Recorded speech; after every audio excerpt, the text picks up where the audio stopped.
Get ready to kill drug dealers, crime bosses, and anyone who stands in your way as you seek revenge for your father's murder. The Slater is a story-driven first-person stealth action puzzle game that puts you in the shoes of a former cop, Mark Slater. Welcome to episode 44 of the 5 T's of Stealth, where we will be discussing The Slater. Once again, the 5 T's include tasks, terrain, tools, threats, and tension. These are what I consider to be the fundamentals of stealth gaming. There are 2 things I need to tell you before we begin. The first is that I played The Slater on hard difficulty. More importantly, I dropped this game after completing Mission 4. If you are familiar with The Slater, then you will know that there are only 6 missions in this game, or so I've been told. I think hearing that I quit this game with only 2 missions left should set the precedent for this review, and more or less tell you my feelings on this game. This was not because of technical issues or anything along those lines. I simply quit because I was having a horrible time. The story of The Slater is quite simple. You play as former cop Mark Slater, 1 year after the death of your father, DEA agent Ben Slater. Your father was the lead investigator of a new highly addictive drug known as D-Pain, and his murder is believed to have been committed by those involved with the manufacturing and selling of this drug. Your objective is to track down these drug dealers and get to the bottom of the D-Pain production. You are not alone in this task, and have an old associate of your father's assisting you and sending you on missions. Since I, once again, did not beat the game, I can't say for certain, but this little team you work with seems pretty damn sketchy. Each mission involves infiltrating a location and eliminating key targets, along with retrieving an item of interest, such as a briefcase, documents, or even the device used to make D-Pain. Mission 4 mixes this up slightly by having you plant a transmitter rather than retrieve an item. Keep in mind, I did not play missions 5 and 6, so any sort of changes within those levels will be a mystery to me. Now here's where one of my main issues arises with the Slater. This infiltration process is always the same. You are running around the map, picking up different key cards or IDs, as well as looking for the disguises that will allow you to enter certain restricted areas. This is genuinely all that you do. I am not kidding. As you explore each mission, you will repeatedly find guards standing at a door preventing you from entering. So all you do is find another guard with the same outfit, then kill them and put on this new disguise. Now you can walk into this restricted area, but surprise, there's a new set of guards with a new outfit and another door. Seriously, rinse and repeat this process until you complete each level. It almost isn't even a stealth game, but rather a disguise simulator. Find the new disguise, then walk around each area until you find your objective. Luckily, each new disguise acts as a sort of higher level of clearance, so you don't have to constantly switch back and forth. In other words, you need outfit A to walk through door A. Then you come across door B and now need outfit B, but outfit B still gives you access to door A. There are occasionally extra objectives you need to complete, such as deactivating a metal detector or turning off the ventilation. However, these are very brief and do nothing to distract from the ridiculously repetitive nature of this game. I should also mention that if you die at any point, then you will have to restart the entire mission, which can be pretty frustrating on the longer levels. I'd like to talk about Mission 4 a bit more and air out some frustrations. This mission is within a hotel and spa, and one of the disguises required is a robe.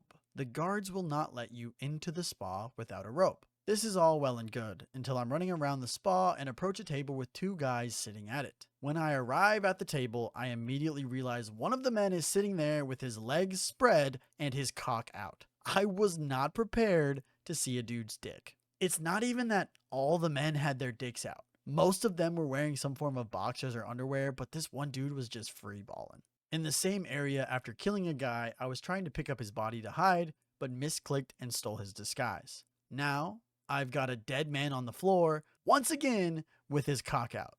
I was already having a bad time playing through this game, and honestly, this was just such a reassurance that I should quit. In the 4 missions I played, I explored 4 separate locations. The first was a bar. The second, a party in the suburbs. The third, a strip club. And the fourth, a hotel/spa. The level design in this game is fine. As I mentioned earlier, you'll be running around gathering keycards and disguises, so there will be a ton of inaccessible areas. This gets stale pretty quickly, but once you have the fit you need, the exploration of the game becomes just running around looking for a spot to kill your target. There isn't really any reward for player creativity here, at least not that I noticed. There will occasionally be a hidden route, but even that is typically the only way to enter a location without causing pandemonium. In other words, these hidden routes are not exactly hidden, but more so the required route just off to the side. As you progress, the maps will become larger and more complex, but this doesn't really add anything impactful to the game. Now you just have bigger areas to run around like a madman and more doors with more guards requiring more disguises.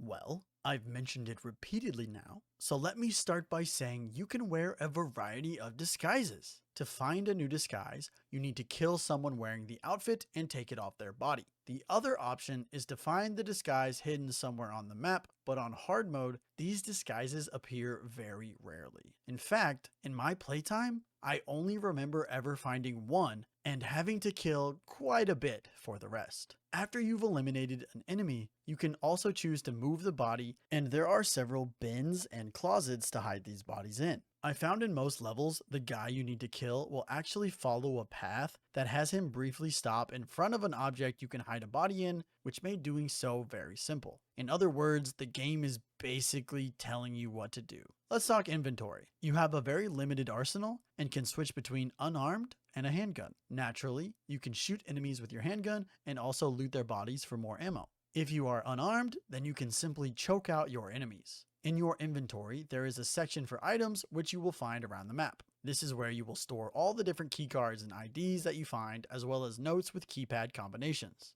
The only other item I can remember is rat poison, which can be poured into a drink to injure an enemy. That's right, I said injure, not kill. From my experience, this caused the recipient of the poison to run to the bathroom and start coughing in front of the toilet. I watched for a while to see if they would drop dead, but it seemed like they never would, and I ended up choking them out. Another benefit of hard mode is less items, which could be why I have so few to speak of.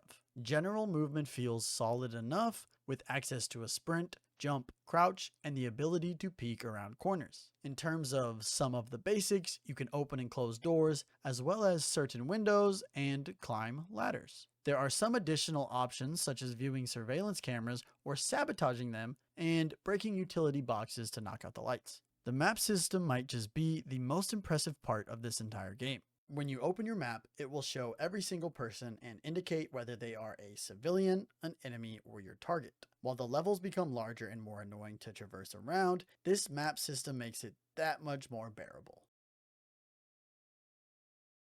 Your basic enemies in this game are pretty forgettable. Unless you're right in front of them, they probably won't notice you taking out one of their friends. There were several occasions where I eliminated enemies extremely close to one another with no consequences. However, enemies will hear you if you sprint. Most, if not all enemies, will also have a handgun, and a shootout will ensue if you are caught. I've mentioned it countless times already, but there are a ton of different disguises, or in other words, reskins of the basic enemy. They all act the same aside from which disguise they will allow to pass, I guess. I'm not going to name them all, but to just name a couple, there's bar security and basement security. Basically, you'll normally end up with some different word followed by security. The targets of each mission will also act the exact same as everyone else, but at least they'll have a unique look. I completely forgot to mention cameras, but honestly, I don't have a lot to say. They're cameras, they do exactly what cameras always do.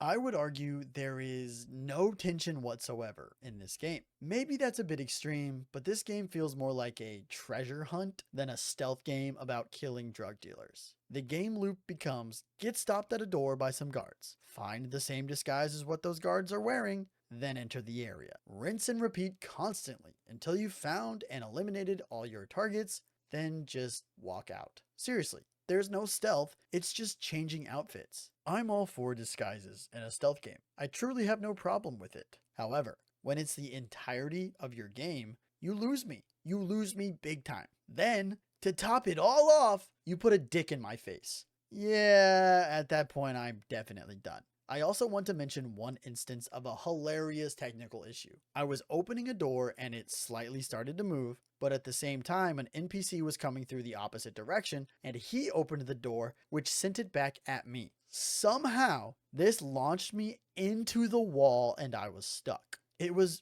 very frustrating having to restart the entire mission because of this, but looking back, I'm all for it. When I was reading through the Steam reviews for this game, I kept seeing the same sentiment whether they were recommending the game or not. The Slater feels like a very stripped back Hitman. You may have noticed that I do not have any Hitman reviews on this channel. Spoilers, I'm getting there. But after this game, I can't help but have a bad taste in my mouth while looking ahead to that franchise. Don't misunderstand. I'm still absolutely going to play through the Hitman games, and I'm very much looking forward to it. But it's just a little off-putting when an indie game being compared to you is just a horrible experience. Does that make sense? I think that makes sense, but you tell me. Don't worry, I will not punish Hitman for the mistakes of its peers, but it's still something I wanted to mention since I find it a little weird, but also a little funny. The Slater is one of only a few stealth games I have dropped throughout the 5 T's of stealth, and that list gets even smaller when you remove the games I had to drop because of technical difficulties. In other brutal words, the Slater is one of the worst games I have played since venturing deeper into this genre.